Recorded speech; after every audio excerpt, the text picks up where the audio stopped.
Let me pull up my screen share.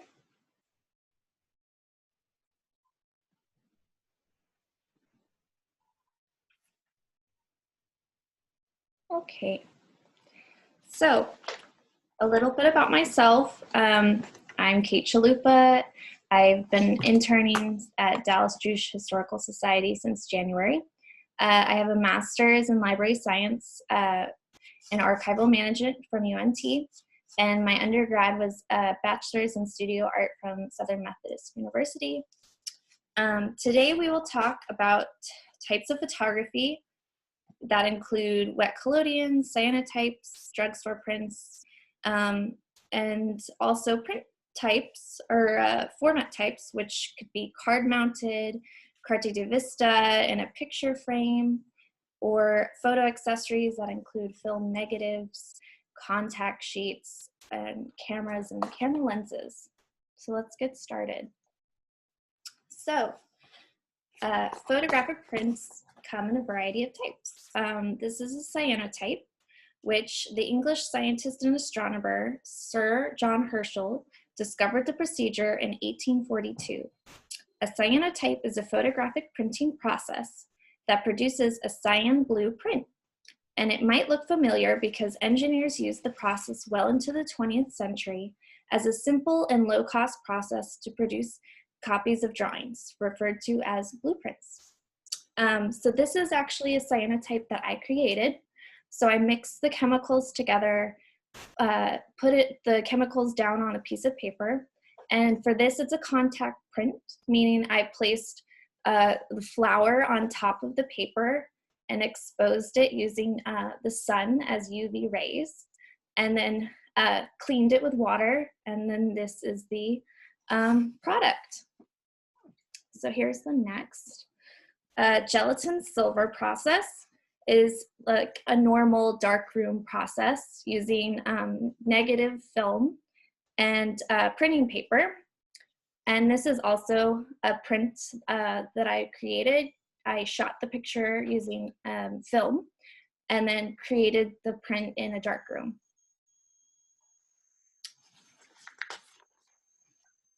So like the cyanotype, a zeotype is also a process with coating paper, making it light sensitive, and placing an object or negative on top of it and exposing it to UV light. So it's also considered a contact print. So here we have a digital image or like a drugstore print.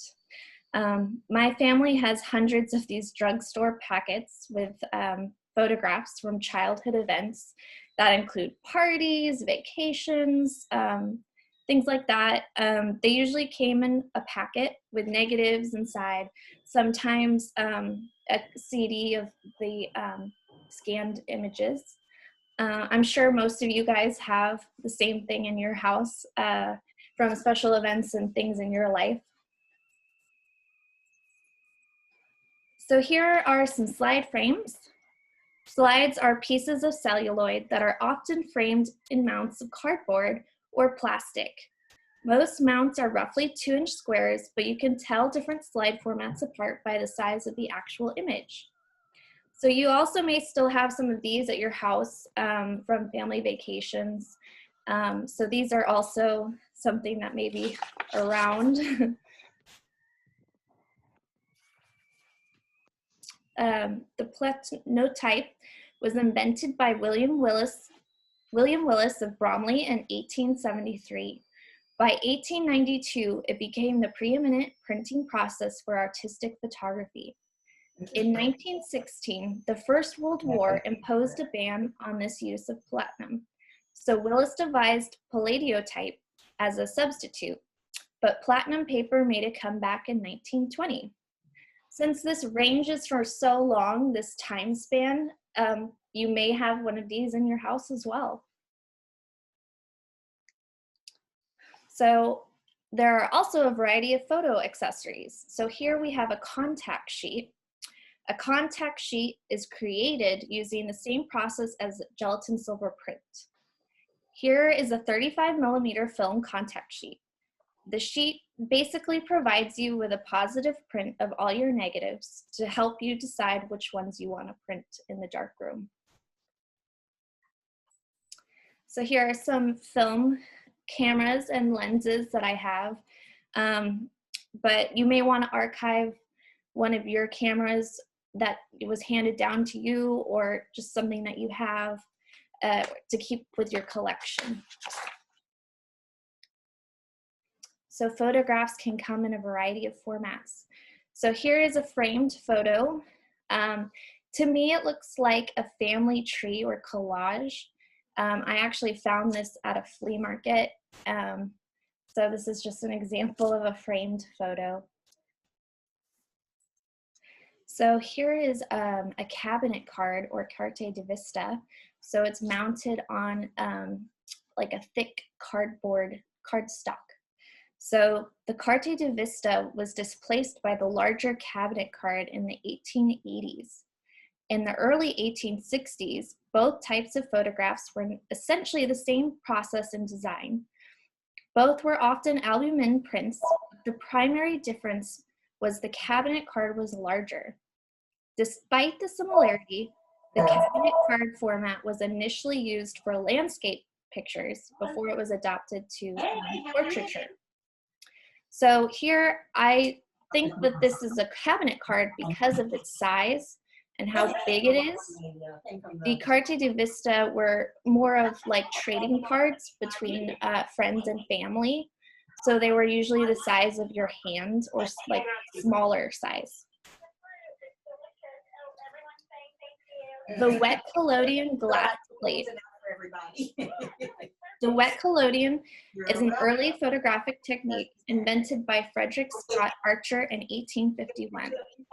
The process includes covering a glass plate with chemicals and exposing it quickly and developing it in a small amount of time. In fact, many photographers that used this process also had a portable darkroom with them for processing it. So this is actually a glass plate that I did. I used a large format 5x7 camera to expose it quickly, and then I ran back to the darkroom to develop it. Darren, I think, had the best view. Okay, so older photo albums and scrapbooks, which include magnetic page photo albums, which is on the bottom here.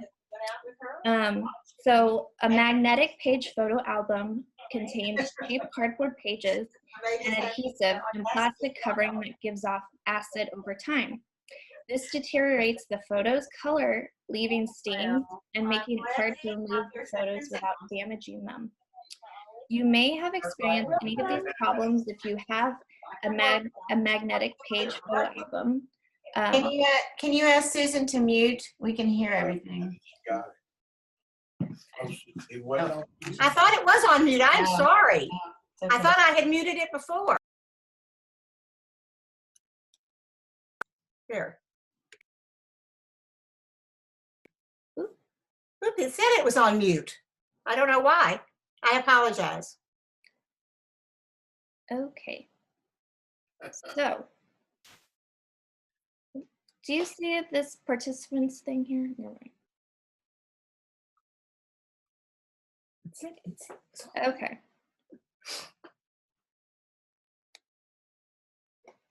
So, the cheap cardboard pages can make your photographs ripped, stuck to the stickiness inside the magnetic page, discolored, or photos falling out of the album, so you lose them or you lose what page they were on. So a trick for that would be using maybe some floss or a micro spatula to immediately remove the stuck-on photos from within those kinds of albums. But remember to wear gloves so that the the oils off your hands don't mess up the photographs when you're trying to remove them. Also on top is a scrapbook with stickers. My mom was part of the scrapbook craze in the late 90s and early 2000s. Some of the materials she used that include creative memories were acid-free and somewhat archival, but not all of the items that you may have in the scrapbook are archival.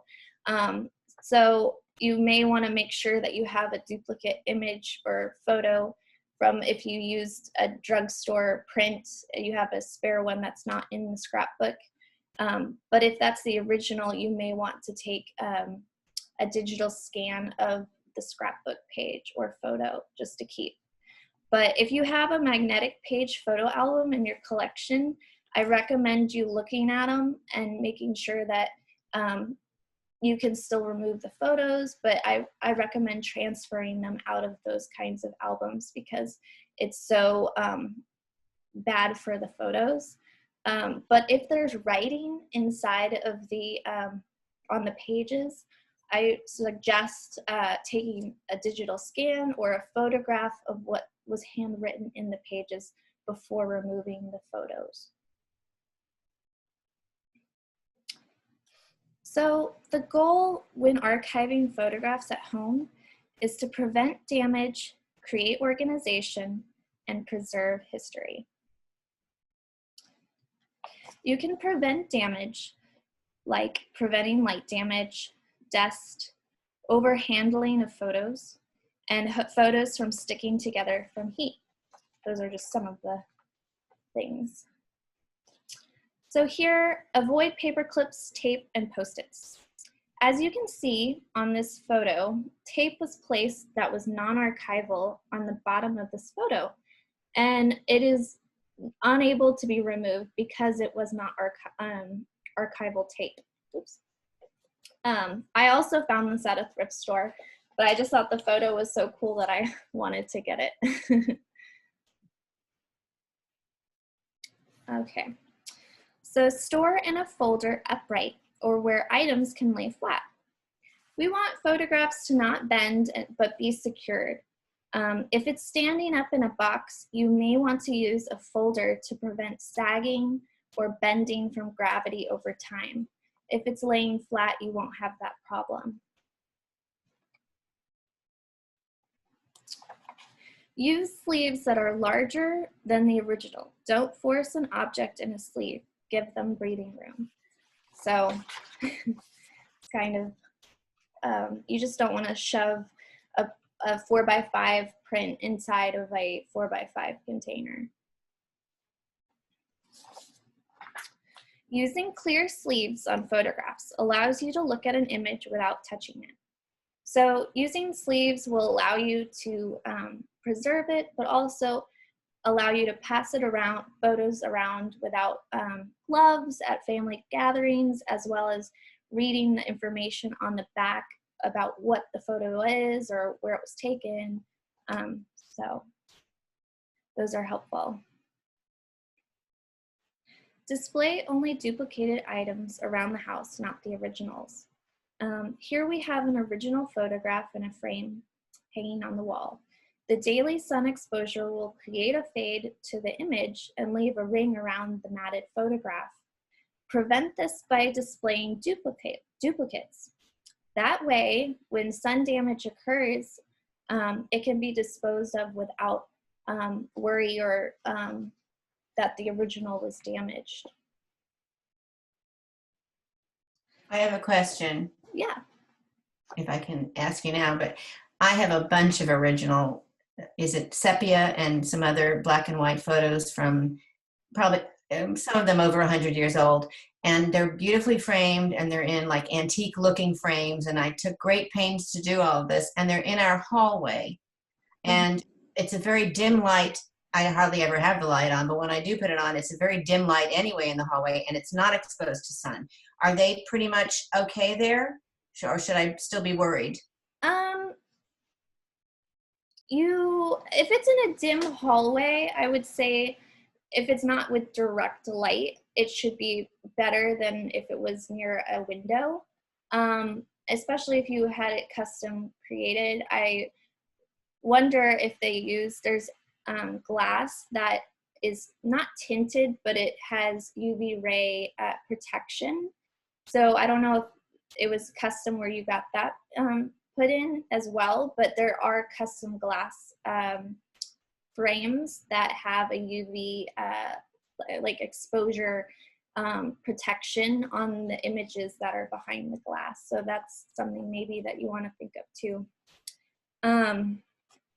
So do not keep an attic, keep in a cool, dark location, but not damp. A 98 to 102 degree summer day in Dallas can lead to 130 to 140 degrees in an attic. The best place would be in an office closet inside the house and off the floor. That way it would be cooler, away from direct sunlight, and off the floor where pests and pets can easily get into this location.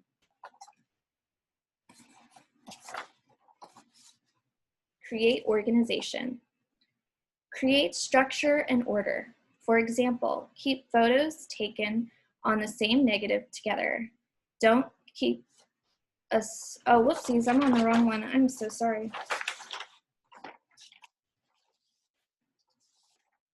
Or no, I'm not, okay.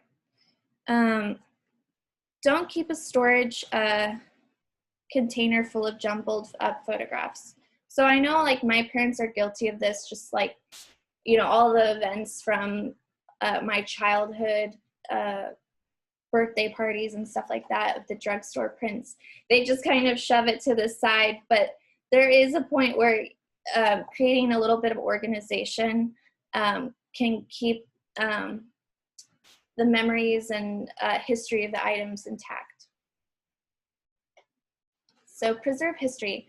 By preventing damage and creating organization, you can preserve history.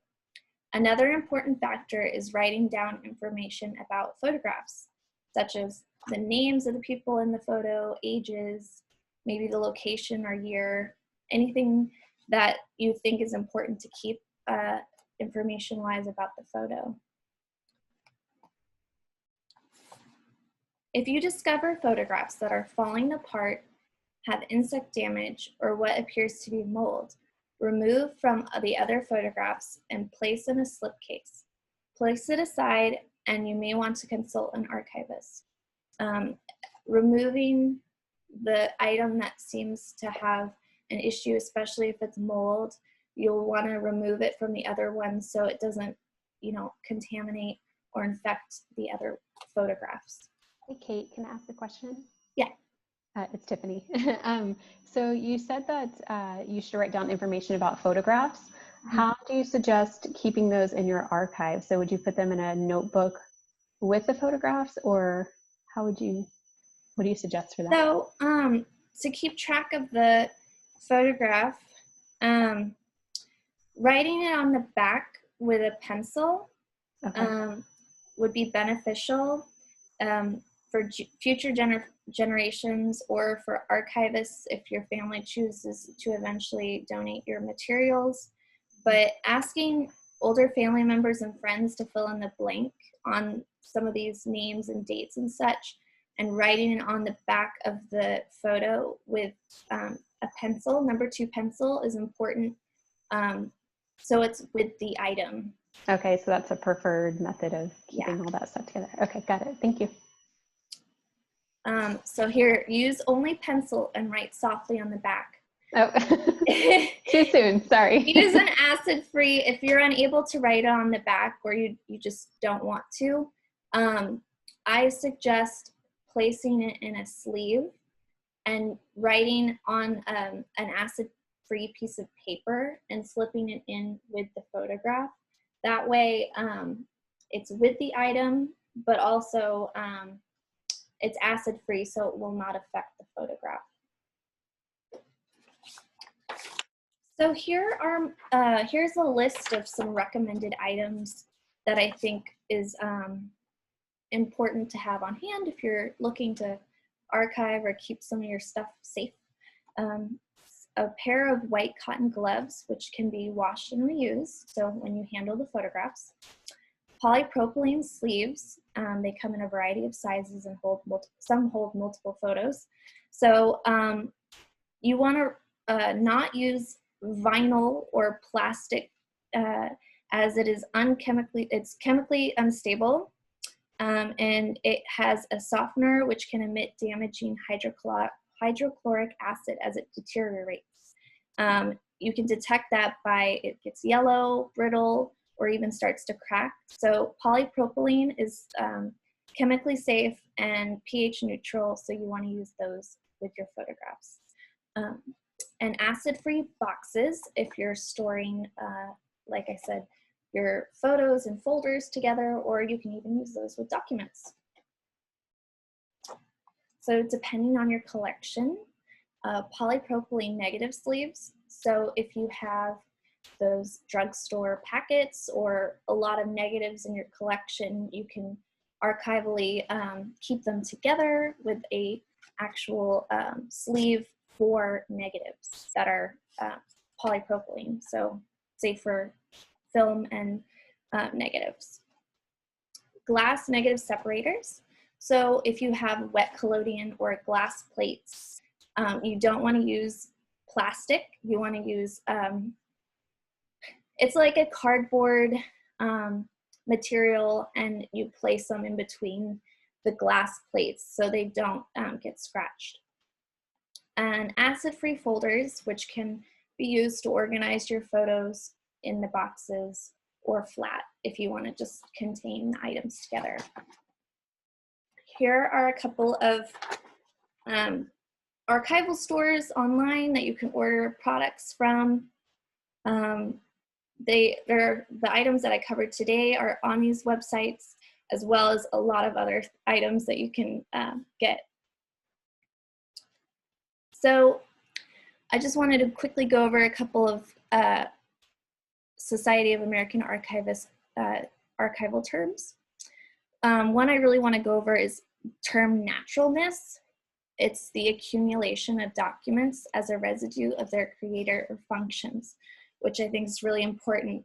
So if your family has passed down photographs, say your great-grandma gave you a collection of her photographs, you may want to keep those separate than your collection, because she may have organized those in a certain way. And so that was just her creation. It's the natural accumulation of what she has or what she's passed down to you. Of course, your collection will have a different naturalness or different organization. So each person has their own creation of their materials. And so you want to kind of keep that as part of their collection, passing it down to the next generation. And then reversibility, just the principle that a conservation treatment can be undone without damage. So you just want to use archival materials so that in the end they can be reversibility. So no tape that can be destructive and stay on the item, or Post-it notes, that's a big no. You want to make sure that the items can, be cleaned or reverse the damages if there are some. So I am open to questions and comments. I wanted to emphasize, this is Jo, with some of those photographs that I have in my hallway, many of them were written on the back, which is great, who they were or the year or where it was, but I have quite a few wonderful, stunning ones that were not labeled. And of course, by now, nobody's alive to tell me. Anybody in the family, even my generation, has no idea who any of these people are. I thought they were wonderful and I framed them and put them up anyway. But I don't know who they are, other than there's somebody somewhere in my family. And I just want to say, if anybody is collecting or has, to make sure, if possible, to get those people when somebody's still alive so they know who they are, because it's a shame. I have no clue. Yeah, definitely. Make sure to ask, friends and family, fill in the blanks now and write it on the back just to keep it. So, yeah.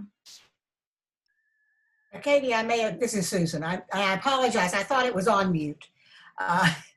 No problem. If you have, I have some old albums from years ago that are in the plastic thing, and I missed how you said to get them out of there if they're stuck. So if the photo is stuck in the magnetic album, Right. You can use actually a piece of floss, dental floss, Oh, okay. and kind of shimmy it behind the photo. Okay. Or you can use like a tiny little spatula to kind of lift it up. But like I said, be sure to maybe to wear gloves just so that the oil from your hands don't get on the photograph. Mm-hmm. I have two questions, Kate. So you were talking about the types of photographs earlier. Have you, or do you know what, I've come across a lot of photographs that were actually put on postcards. So it's familial photographs, but they're on postcards, and I've not seen those before until recently. Do those have a specific name? Do you know? I'm not sure about that one. They're like part of the they're on the postcard or not, they're not glued onto the postcard.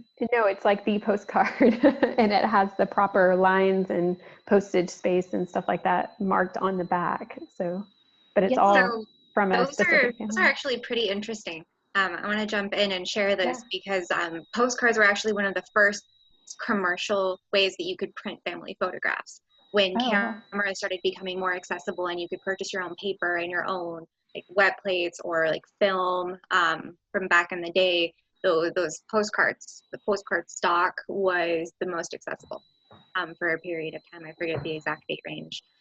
So that's why you see a lot of family photos printed on those. They would take their photos and then either keep them just because that was the stock they had, or send them. Interesting. Thank you. Mm-hmm. I have a question. Does anybody know a good place to go to? I've tried and I've been unsuccessful trying to find out what my father-in-law's camera is worth. It's probably 60, 65 years old. We had two big lenses that screwed on. One was stolen, one we still have. And David, we have really no use for it. And I just wondered if it's worth anything and if it's worth saving or if it should be archived or donated somewhere. But I can't find any good source for it. You might want to check out some, like, I know I have a book that has the span of photo, like camera history. So you might want to check out a book or do a little research in that aspect just to see what kind of camera it is.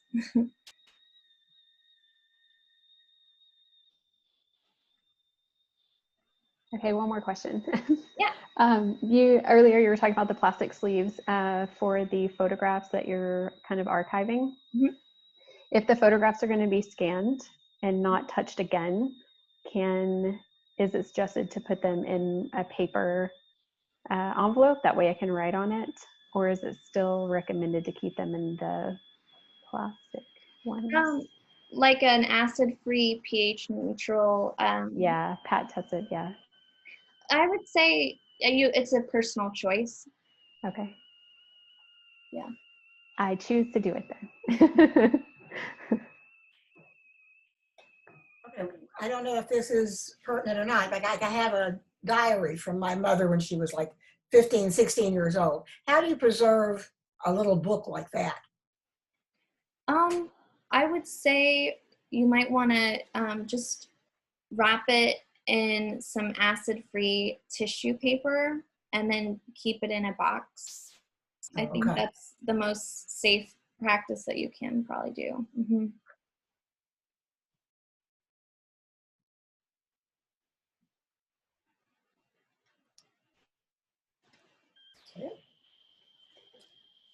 Okay, so I just thought of something else.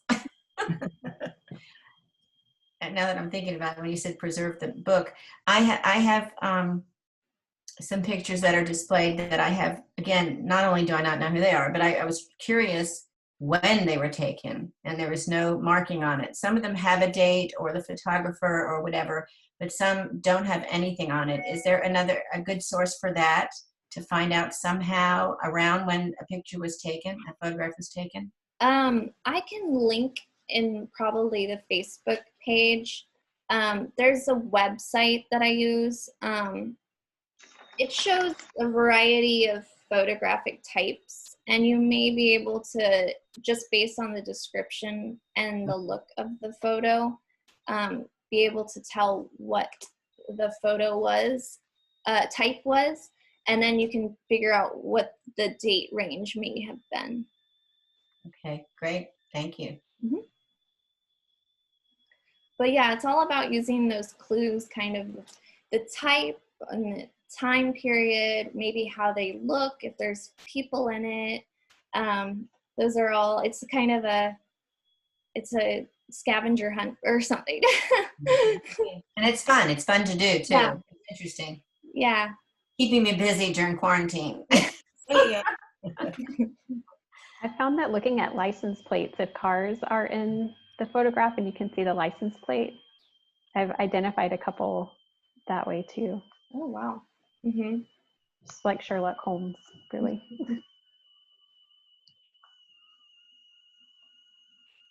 Okay. Well, yeah, but as you said, you know, keeping your personal photograph history by asking, you know, family and friends now it's important, because if you wait, you know, sometimes you don't get the information that you want. So to keep around. Okay. Excuse me, I do have one other question now, talking about things that you had. Now everything is done on computer or in digitally. And how do you preserve all of those? I mean, there are a jillion of them. That's a great question. So trying to just keep folders, you can, you know, by the event or the date that you created them or uploaded them, but definitely I would recommend keeping 2 hard drives with the photos. So I would upload just like your photo collection onto 1 hard drive and then back it up with another one, just in case if something goes wrong with the first one, you still have the other one. And you might want to keep it in a fireproof case. I know that's a lot, but if you want to keep, you know, just as a secure backup, or even at a different location, having your digital photographs on 2 hard drives would be recommended. Mm-hmm. Do it on a hard drive rather than flash drives. Yeah, because I don't know about the size of how many digital images you have, but usually you may need a hard drive just big enough to hold all of the images. So, okay. But that's a great question. Well, I worry because I think about all our kids. They don't have any of these Mm-hmm.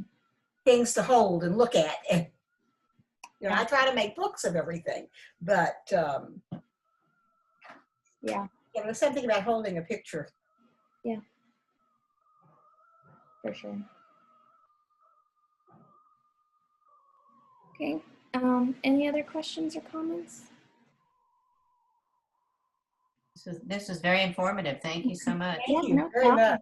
This has been great. So if you have any other questions, feel free to contact me. My email's there, and we have other e-webinars this week for Cyber Soiree, so check those out as well. Very good. Thank you. Thank you, everybody, and thank you, Kate. That was wonderful. Awesome. Take care, everyone. Stay Bye-bye. safe. Thank you. Bye-bye. Thank you. Jessica, will you send us reminders, or should we just write it all down and put it on a calendar? There'll be reminders